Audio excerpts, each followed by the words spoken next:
এক মাসেরও কম সময় আগে রাজ্যের নতুন মুখ্যমন্ত্রী হিসেবে দায়িত্বভার গ্রহণ করেছেন শুভেন্দু অধিকারী।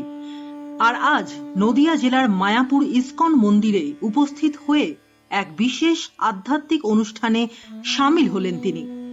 মায়াপুরের ঐতিহ্যবাহী ইসকন মন্দিরে পৌঁছে আজ এক ভক্তিপূর্ণ পরিবেশে গো পূজা সম্পন্ন করেন মুখ্যমন্ত্রী শুভেন্দু অধিকারী। একই সাথে সেখানে তিনি শ্রীকৃষ্ণের চরণে বিশেষ প্রার্থনা ও আরতি নিবেদন করেন।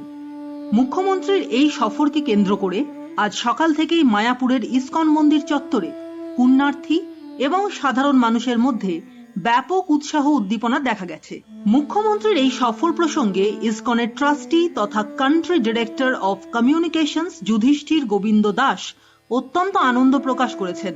তিনি জানান, শুভেন্দু অধিকারী দীর্ঘ সময় ধরে এই প্রতিষ্ঠানের একজন একনিষ্ঠ শুভানুধ্যায়ী এবং পরম ভক্ত। মুখ্যমন্ত্রী পদে বসার এক মাসের মধ্যেই তিনি যেভাবে মায়াপুরে এসে গোপূজা এবং ভগবান নৃসিংহদেবের আরতি সম্পন্ন করলেন তা অত্যন্ত आनंदेर। चैतन्य महाप्रभु का पावन जन्मभूमि है बंगाल का प्रदेश, तो यहाँ पे स्वाभाविक है कि शुभेंदु अधिकारी जी जो भगवान के बहुत मानने वाले भक्त हैं, इस्कॉन के प्रति उनका बहुत प्रेम लगाव रहा है, तो उनका ये अनुरोध था कि इस्कॉन ये सब धार्मिक, सांस्कृतिक, आध्यात्मिक और सामाजिक कार्यक्रम जो को कैसे बढ़ाया जाए, तो उन्होंने बहुत उत्साह दिया हमें और बहुत सारे आइडियाज़ दिए और ये भी आश्वासन दिया कि जो भी उनको मदद चाहिए हमें इस्कॉन को उनके तरफ से वो दोनों हाथों से मदद करेंगे। इस्कॉन भी आना था, जो श्रीला प्रभुपद जी ने पूरा वर्ल्ड को हरे कृष्ण मंत्र का साथ, गीता का वाणी, गीता का प्रचार प्रसार का साथ जो जागरण किया है, वो भी घर घर पहुँचने का काम हम लोग को करना पड़ेगा।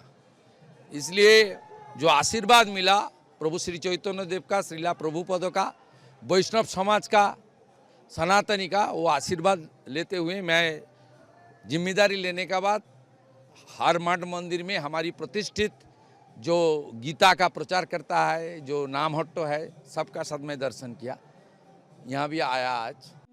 মন্দির কর্তৃপক্ষের পক্ষ থেকে জানানো হয়েছে, রাজ্য জুড়ে যাতে ভক্তি, সম্প্রীতি এবং সামাজিক ঐক্যের এক সুন্দর পরিবেশ বজায় থাকে, সেই উদ্দেশ্যেই আজ ভগবানের কাছে বিশেষ প্রার্থনা জানিয়েছেন মুখ্যমন্ত্রী।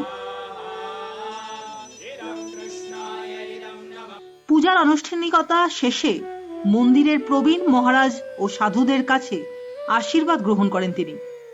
রাজনৈতিক ব্যস্ততার বাইরে গিয়ে রাজ্যের প্রশাসনিক প্রধানের এই মায়াপুর সফর এবং আধ্যাত্মিক ভাবগাম্ভীর্য বাংলার মানুষের মনে এক নতুন বার্তা পৌঁছে দিল।